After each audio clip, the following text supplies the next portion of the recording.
우리 한 절씩 우리 교도하겠습니다. 예수는 감람산으로 가시니라.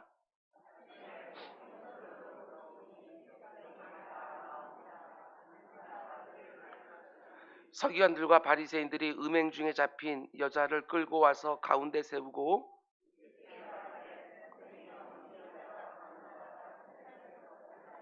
모세는 율법에 이러한 여자를 돌로 치라 명하였거니와 선생은 어떻게 말하겠나이까.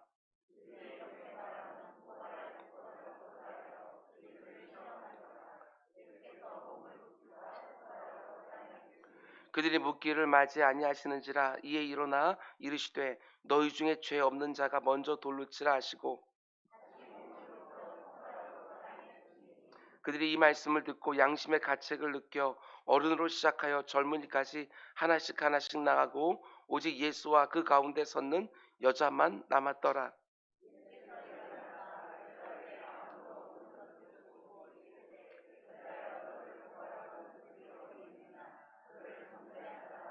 우리 함께 대답하여 주여 없나이다. 예수께서 이르시되 나도 너를 정죄하지 아니하노니 가서 다시는 죄를 범하지 말라 하시니라. 아멘. 아멘. 오늘 특별 새벽 기도회 11번째 말씀입니다. 오늘 말씀의 제목은 하나님의 말씀을 나를 비춰보는 거울로 삼아야지 남을 판단하고 정죄하는 현미경으로 삼으면 안 된다. 이런 제목으로 말씀 전하도록 하겠습니다. 나를 비춰보는 거울로 삼아야지 다른 사람들의 티끌을 찾는 현미경으로 사용하면 안 된다. 이런 제목으로 말씀 전하겠습니다. 오늘 본문에서 예수님을 만나는 사람은 가늠하다가 현장에서 잡혀온 여인입니다.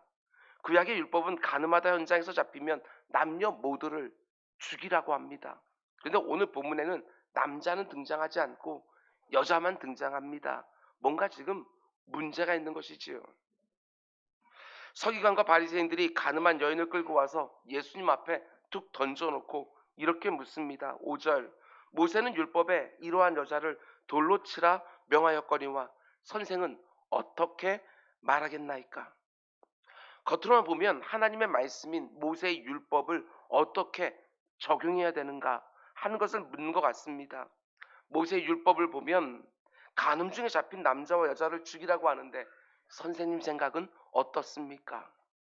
그러나 이 사람들의 관심은 하나님의 말씀을 어떻게 적용해야 되는가에 있는 게 아닙니다. 가늠한 여인을 이용하여 예수님을 올무에 거는데 관심이 있는 것이지요. 여러분 성경 66권에 나오는 하나님의 말씀이 여러분과 제가 살아가는 모든 일상을 구체적으로 건건히 다 다루어 주는 것이 아니라 원칙, 원리를 다루어 주기 때문에 중요한 것은 어떻게 적용하는가. 적용이 중요합니다. 하나님의 말씀을 원칙으로 원리로 삼아서 내 삶에 일어나는 구체적인 사안에 어떻게 적용하는가 하는 것은 우리 신앙생활에 너무너무 중요합니다.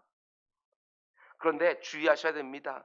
하나님의 말씀을 정확하게 적용한다고 말하면서도 하나님의 모든 말씀에 원칙이 되어지는 의와 인과 신을 버릴 수 있다는 것 정말 주의하셔야 됩니다.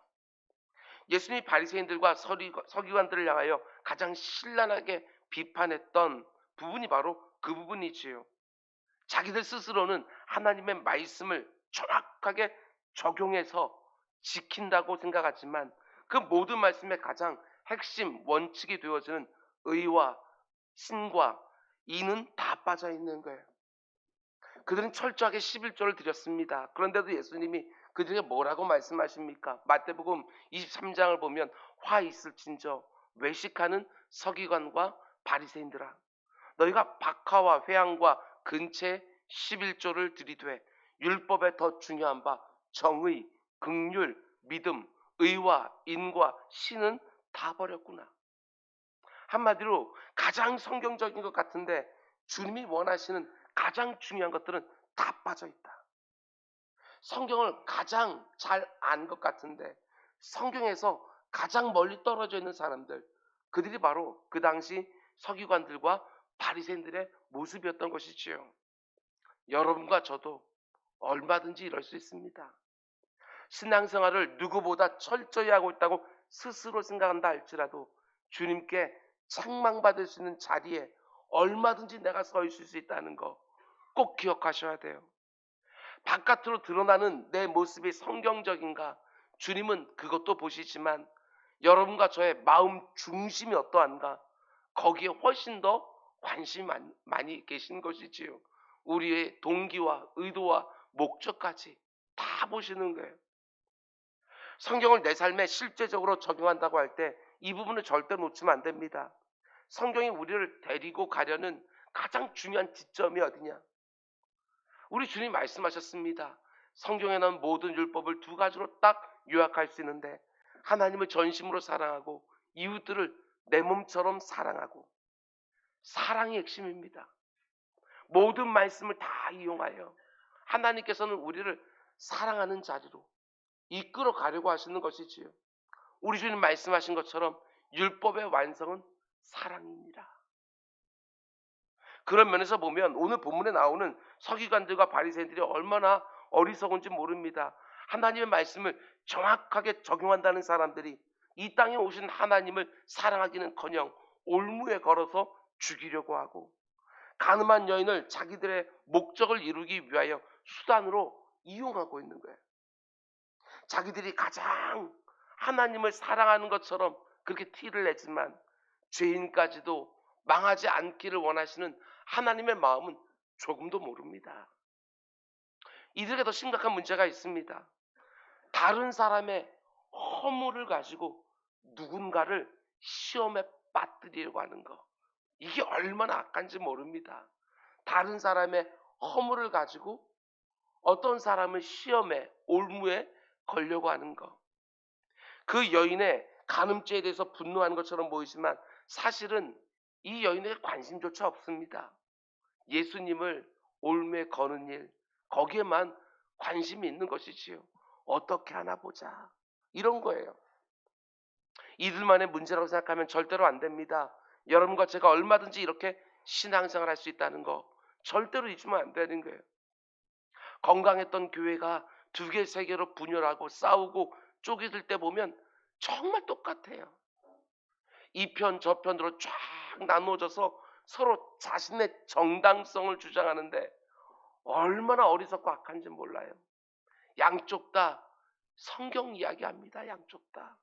여기 봐라, 이렇게 성경이 말하지 않느냐? 무슨 소리냐? 성경은 이렇게 말하지 않느냐? 너무너무 불량해요. 말씀을 제대로 적용하는 것이 아니라 하나같이 자기 주장을 옹호하기 위하여, 자기의 의를 드러내기 위하여 그 귀한 말씀을 이용합니다. 동기 자체가 성경적이지 않습니다. 너무나 세상적이고 육체적이고 정치적이에요. 오늘 그 모습을 서기관들과 바리새인들이 적나라하게 보여줍니다. 이들의 교활한 시도를 한번 보시기 바랍니다. 모세의 율법은 간음한 여자를 돌로 쳐서 죽이라고 했는데 선생님 생각은 어떻습니까? 모세가 율법이 말하는 것처럼 예수님이 돌로 쳐서 죽이라, 이렇게 말씀하시면 로마법을 어기는 것입니다.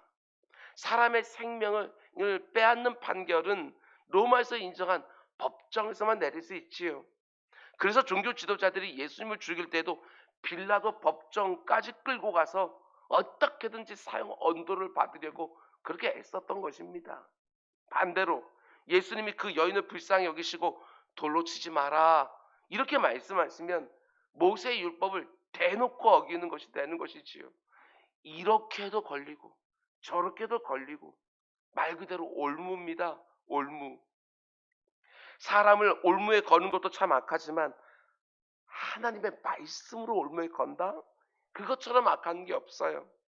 하나님이 내 눈에 들보가 들어있는지를 살펴보라고 주신 말씀을 가지고 다른 사람 눈에 티끌을 찾으려고 애쓰는데 사용하고 있다면 그것처럼 악한 게 없는 것이지요. 사람 살리라고 주신 말씀을 가지고 사람 죽이는데 사용하고 있는 거예요. 뿐만 아니라 오늘 본문 나오는 서기관들과 바리새인들은 율법의 전문가들 아닙니까? 성경을 연구하고 필사를 하고 다른 사람들에게 하나님의 말씀을 가르치는 사람들입니다. 그런데 예수님을 올무에 거는 일에 자신들의 성경 지식을 다 사용하고 있는 거예요. 목회하면서 여러분들에게 자주자주 말씀드리지 않습니까? 성경을 읽어야 된다. 성경에 익숙해져야 된다. 성경을 펴서 다른 사람들을 가르칠 수 있을 정도로 말씀의 전문가가 되어야 된다.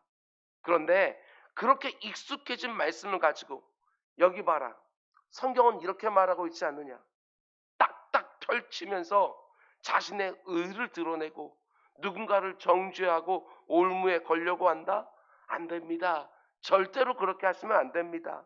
성경 말씀을 내 자신을 비춰보는 거울로 삼아야지 다른 사람들의 티끌을 찾아내는데 사용하는 현미경으로 쓰면 절대로 안 되는 것이지요. 그러면 그 많은 성경 지식을 가지고 망합니다. 망해요. 이어지는 구절들을 보면 현장에서 가늠하다 잡힌 여인을 앞에 딱 세워놓고 올무에 걸려고 하는 사람들의 교활한 질문 앞에 우리 주님 뭐라고 말씀하십니까? 6절 뒷부분 보면 예수께서 몸을 굽히사 손가락으로 땅에 뭔가를 쓰셨다. 성경학자들은 참 오랫동안 예수님이 땅바닥에 뭐라고 썼을까? 여러분도 그런 설교 많이 들어보셨을 거예요. 이것 가지고요 논쟁을 참 많이 했습니다. 무엇을 쓰셨을까? 성경이 말해주지 않기 때문에 정확히 우리가 알 수는 없지만 저는 이렇게 생각합니다. 예수님이 지금 뭐라고 땅바닥에 썼는지 그게 중요한 것이 아니라 몸을 굽혀 손가락으로 뭔가를 쓰시는 모습 그 자체가 중요하다. 땅바닥에 손가락으로 뭔가를 쓰는 모습 그 자체가 중요하다. 제가 이렇게 생각하는 이유가 있습니다. 모든 율법의 기둥이 되는 십계명을 하나님이 모세에게 두 돌판에 써서 주셨는데 출애굽기나 신명기를 보게 되었으면 이렇게 표현합니다. 여호와께서 친히 쓰신 돌판. 하나님이 돌판을 만드시고 그 위에 자신의 손으로 친히 쓰신 율법. 너무 비슷하지 않습니까? 주님이 지금 몸을 굽혀서 손가락으로 땅에 뭔가를 쓰시는 모습으로 그들에게 은연중에 이렇게 말씀하시는 거예요. 이 어리석은 놈들아, 내가 바로 그 율법을 쓴 하나님이다. 내가 바로 율법의 진정한 해석자다. 너희들은 스스로 너희들이 율법의 전문가로 생각하고 너희들이 가지고 있는 그 성경 지식으로 나를 올무에 걸어 죽이려고 하고 있지만 내가 바로 율법의 완성자다. 아니, 내가 너희들에게 준 율법을 가지고 너희들이 나를 올무에 걸려고 하느냐. 손가락으로 땅에 뭔가를 쓰시는 그 모습 자체로 이 말씀을 하시는 게 아닐까, 이런 생각이 듭니다. 그런데 7절 말씀 보십시오. 이들이 얼마나 악한지. 그들이 묻기를 맞이 아니하는지라. 예수님이 땅에 뭔가를 쓰시는 동안에도 계속해서 막 몰아붙입니다. 선생님, 어떻게 하는 게 맞습니까? 이 여인을 돌로 쳐서 죽여야 됩니까? 아니면 그냥 놔줘야 됩니까? 어떻게 생각하십니까? 말 좀 해보십시오. 계속해서 예수님을 올무에 걸려고 시도를 하는 거예요. 이들은 절호의 기회를 잡았다. 저렇게 예수가 아무 말도 못하고 땅바닥에 손가락으로 뭔가를 쓰는 거 보니 우리가 이번에는 올무에 제대로 걸었다, 이렇게 생각하고 있는 것 같습니다. 근데 예수님이 어떻게 하십니까? 이에 일어나 이르되 너희 중에 죄 없는 자가 먼저 돌로 쳐라. 그 유명한 말씀을 아시지요. 예수님의 이 대답 얼마나 절묘한지 모릅니다. 잘 보십시오. 돌로 치라는 율법은 그대로 살려놓으셨어요. 그렇죠? 율법은 그렇게 말하지만 이 여인에게 돌을 던지지는 마라, 이렇게 말씀하지 않으시고 율법을 그대로 살려놓으신 거예요. 율법에 있는 그대로 이 여인을 돌로 쳐라. 그런데 어떤 말씀을 함께 주십니까? 그런데 죄 없는 자가 먼저 돌 던져라. 아니, 죄 없는 자가 어디 있겠어요? 단 한 명도 없잖아요. 예수님은 지금 하나님의 말씀을 남을 판단하고 정죄하고 죽이는 현미경으로 삼고 있는 그들에게 아니라고, 하나님의 말씀을 오용하지 말라고, 하나님의 말씀이란 거울에 네 자신 좀 비춰보라고 이 말씀하시는 거예요. 죄 없는 자가 이 여인 먼저 돌로 쳐라. 내게 죄가 있는지 없는지 먼저 돌아보고 이 여인을 돌로 치는 것이 맞는 것인지 한번 판단해 보라고. 우리 주님 이렇게 말씀하셨어요. 간음하는 것만 죄가 아니라 마음 가운데 음욕을 품고 있는 것만 해도 똑같은 간음죄. 사람을 죽여야 하지만 살인죄가 되는 것이 아니라 그 마음에 미워하는 마음만 가득해도 그건 살인죄. 니들의 모습 좀 한번 하나님의 말씀에 비춰봐라. 정당하냐 이게. 여러분 명심하셔야 됩니다.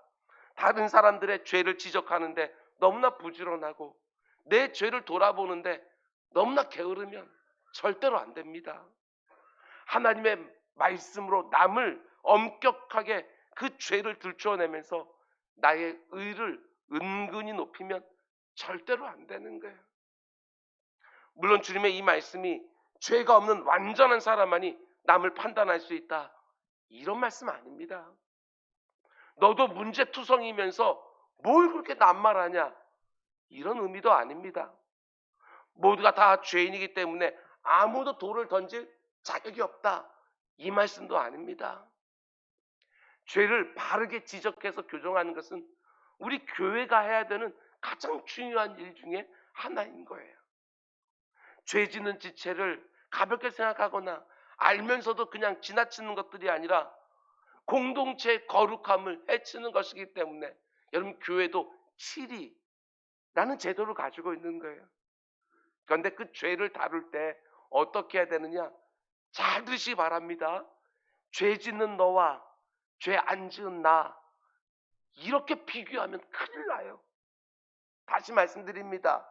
죄 지은 너와 죄 안 지은 나 이렇게 비교하고 죄를 다루면 큰일 나는 거예요. 이 바리새인들과 서기관들의 모습이 되는 거예요. 죄를 지은 너와 죄를 지을 가능성이 다분한다, 이렇게 동시에 봐야 되는 거예요. 지금 죄에 걸려 넘어진 너와 언제 죄에 걸려 넘어질지 모르는 나, 죄 지은 것을 사람들에 걸린 너와 아직까지는 안 걸린 나, 이렇게 동시에 보면서 죄를 다뤄야 그럼 사람들의 죄를 제대로 다룰 수 있는 거예요. 나는 저 사람들과 다른 것처럼, 보다 우월한 것처럼, 내 의는 대단한 것처럼 다른 사람들의 죄를 현미경처럼 다 들추어내서 그것들을 고발하고 판단하고 정죄하는 것, 그러면서 나는 조금도 비춰보지 않으려고 하는 것, 이 자세를 지금 주님께서는 지적하고 계시는 거예요. 고작해야 죄 지은 사람을 예수님 앞에 끌고 와서 뚝 던져놓고 어떻게 할까요? 돌로 칠까요? 그럼 사람의 중심을 다 들여다보신 하나님이 얼마나 가증스러워했을까? 지금 죄 때문에 넘어져 있는 지체를 힘을 다해서 일으켜 세워주려는 마음, 딱 그거 하나만 가지고 죄의 문제를 다뤄야지요. 얼마나 어려운 일인지 몰라요. 정죄하는 일은 너무너무 쉬워요. 그런데 그 영혼 사랑하는 마음을 가지고 그 영혼 죄에서 떠나게 하는 일에 쓰임 받는 것은요, 얼마나 어려운 일인지 몰라요. 정말 수없이 기도해야 되고 하나님의 마음을 품으려고 하고 그분의 지혜를 끝없이 구해야 그 일을 할 수 있는 것인데 그저 툭 던져놓고 어떻게 할까요? 돌로 칠까요? 안 됩니다, 여러분. 그렇게 신앙생활, 교회생활하면 큰일 나는 거예요. 예수님이 죄 없는 자가 먼저 돌로 치라 말씀하시니까 그 어리석은 사람들의 눈이 드디어 열리기 시작합니다. 현미경이 아니라 거울에 자신을 비춰보기 시작하는 것이지요. 열려진 눈으로 자기 죄를 보고 나서 나이 많은 사람으로부터 젊은 사람의 이르기까지 하나하나 자리를 떠납니다. 그저 연령적으로 나이가 많은 사람부터 나이가 적은 사람까지 이 순서로 떠났다, 이게 아니라 자기 자신을 제대로 보는 사람으로부터 시작하여 점점점 눈이 열리기 시작하는 사람들까지 하나둘씩 다 떠나기 시작했다. 이렇게 말하는 것이지요. 그 살기 등등하던 사람들이 다 떠나고 주님과 그 여인만 딱 둘이 남았을 때 우리 주님 이렇게 말씀합니다. 10절과 11절. 예수께서 일어나사 여자 외에 아무것도 없는 것을 보셨습니다. 그리고 나서 묻습니다. 다 보셨는데도 묻습니다. 여자여, 너를 고발하던 그들이 어디 있느냐? 너를 정죄하던 자들 어디 있느냐? 대답하되 주여 없나이다. 예수께서 이르시되 나도 너를 정죄하지 아니하노니 가서 다시는 죄를 범하지 마라. 모세의 율법을 붙들고 그 가늠한 여인에게 적용시키기를 원하는 사람들을 향하여 그리고 그 여인을 향하여 주님이 지금 선포하는 것이 무엇입니까? 굉장히 중요합니다. 구약시대에 모세 율법은 돌로 쳐서 정죄하라고 말하지만 주님 말씀하시지요. 내가 너를 정죄하지 아니한다. 대부분의 학자들은 주님의 이 말씀을 이렇게 해석합니다. 지금 예수님은 전혀 새로운 시대가 도래했다는 것을 선포하고 계십니다. 전혀 새로운 시대.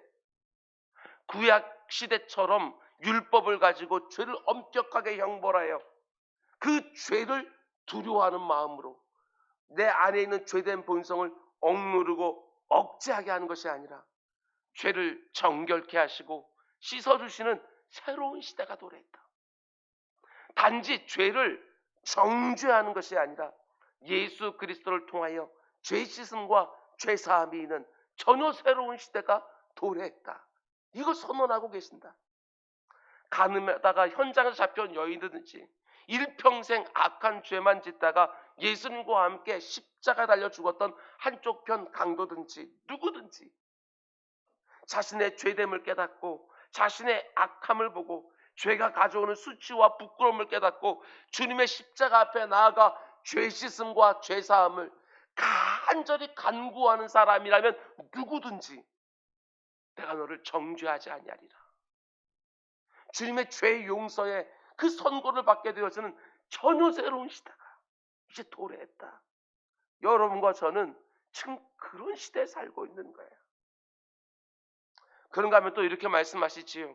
다시는 죄를 범하지 마라. 다시는.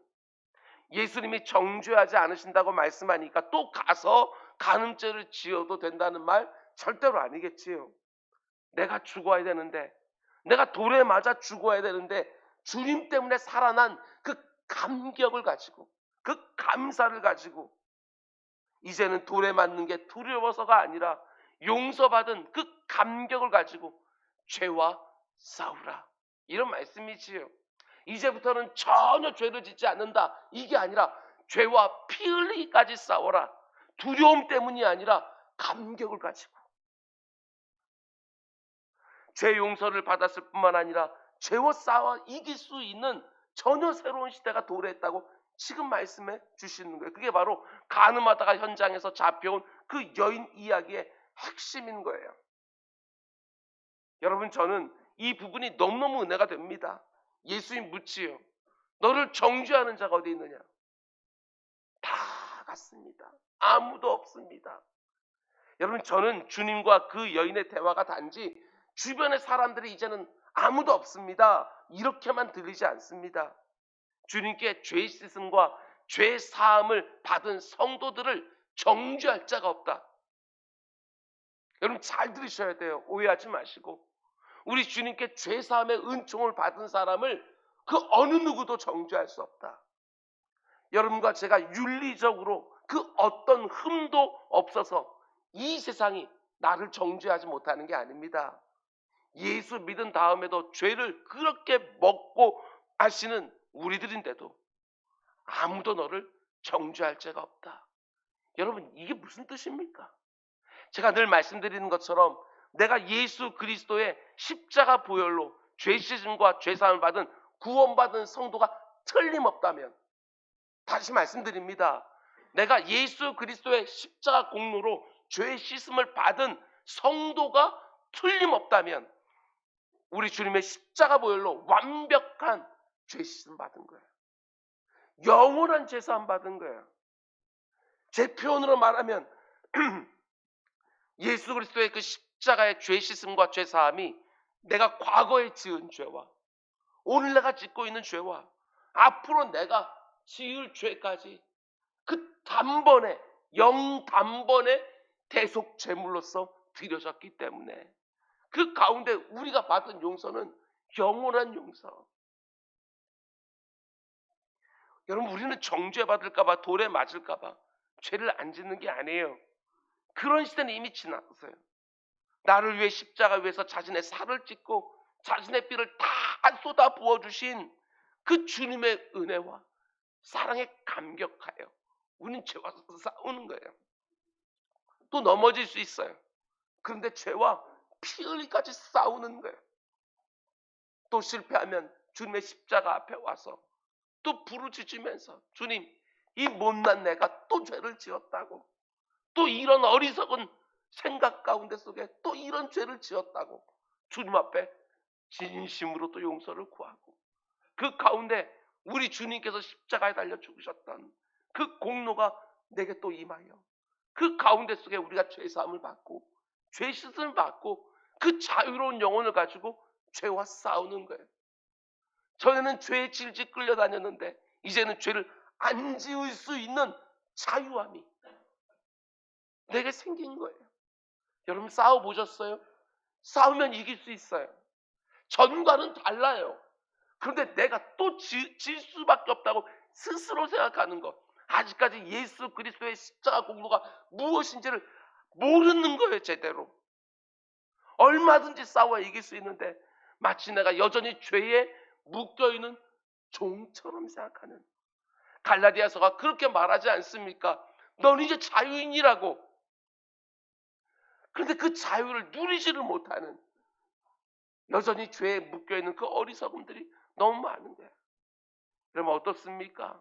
십자가에 담겨있는 나를 향한 아버지의 사랑과 내 사랑하는 주님의 희생, 여러분 정말 믿으십니까? 정말 믿으신다면 싸우라는 것이지요. 그 죄된 욕망과 싸우라. 얼마든지 이길 수 있다. 새로운 시대가 도래했다.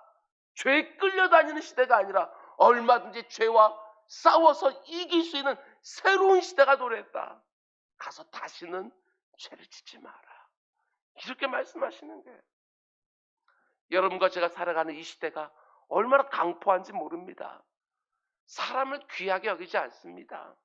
마치 사람도 급이 있는 것처럼 그 사람이 얼마나 많은 돈을 가졌는지, 얼마나 높은 지위에 있는지, 얼마나 권세가 있는지, 이런 것들을 가지고 차별해서 용납해 주기도 하고 정죄하기도 하고. 아닙니다. 절대로 그렇지 않습니다. 남자이든 여자이든 돈이 많든 적든 어떤 자리에 있든 영혼 하나하나가 너무너무 귀한 거예요. 우리 주님의 모습을 보십시오. 자칫하면 우리 주님 올무에 걸릴 수도 있었는데 현장에서 가늠하다 잡혀온 그 여인 하나가 뭐가 그렇게 중요하다고 우리 주님 모든 위험을 무릅쓰고 서기관들과 바리새인들 그들을 깨뜨리고 있는 우리 주님의 모습 보시기 바랍니다. 죄 지은 사람 하나 또 이렇게 아껴주셨던 주님의 눈을 가지고 우리도 사람 보면서 이 땅을 살아가는 것이지요. 그러나 동시에 우리 주님 죄를 유야무하지는 않습니다. 영혼이 귀하다고 죄도 가볍게 보시는 것이 아닙니다.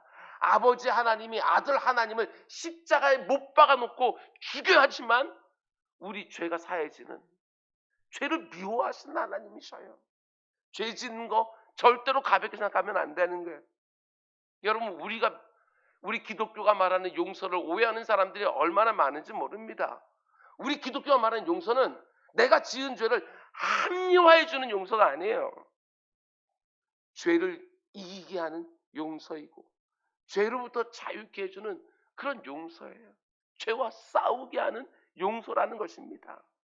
내가 연약해서 또 죄를 지었습니다. 이렇게 말하고 쉽게 지나가는 게 아니에요.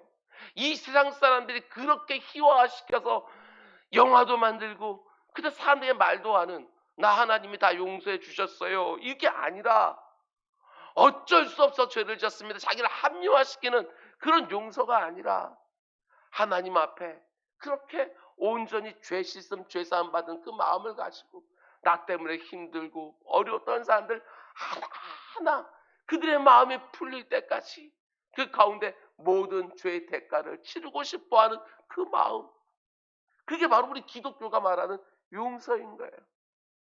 피 흘리기까지 죄와 싸우시는 동기, 그것이 바로 예수 그리스도의 십자가 용서예요. 악한 마귀는 언제나 여러분과 저를 끌고 하나님 앞에 툭 던져놓고 이렇게 물어요. 이 사람이 이런 죄 졌어요. 저 사람이 저런 죄를 졌어요. 지옥에 던져야 마땅하지 않습니까? 하고 의기양양하게 악한 마귀는 여러분과 저를 고발하고 정죄하지요. 마귀의 말이 맞습니다. 나에게 그런 죄 있지요. 그런데 그때 우리 주님이 자신의 구멍난 손과 그리고 찢긴 옆구리를 보여주시면서 물러가라. 이 사람이 그런 죄 지은 거 네 말이 맞다. 근데 내가 그 사람의 죄 이미 다 대신 치렀으니까 이제 물러가라. 그리고 나서 나에게 물으시는 거예요. 너를 정죄하는 자가 어디 있냐? 나도 너를 정죄하지 아니하노니 다시는 죄를 범하지 마라. 이렇게 말씀하시는 거예요. 여러분, 이런저런 죄책감에 눌려서 사는 거 아닙니다. 다시는 그런 죄를 짓지 않으려고 싸우는 것이지요. 그러면서 전에는 늘 끌려다녔던 그 죄된 욕구를 점점점 이겨가기 시작하는 거예요. 내가 심각한 죄를 짓지 않았다고 해도 내가 심각한 죄를 지을 가능성이 얼마나 다분한 줄 알고, 내가 지금 어떤 죄에 넘어지진 않았지만 얼마든지 넘어질 수 있는 줄 알고, 내가 지은 죄가 사람들에게 아직 드러나지는 않았지만 얼마든지 그 죄가 내 인생의 발목을 잡을 수 있는 줄 알고, 하나님의 말씀을 내 영혼을 비춰내는 거울로 삼아서 주님을 더욱 힘있게 의지하고, 주님을 더욱 사력을 다하여 붙들고, 주님을 더욱 간절하게 부르짖으면서 죄 씻음과 죄 사함, 그 은혜 받은 사람답게 살고 싶어서 하나님의 은혜를 늘 간구하는 우리 모두가 다 될 수 있기를 주님의 이름으로 축원드립니다. 우리 기도하겠습니다. 사랑의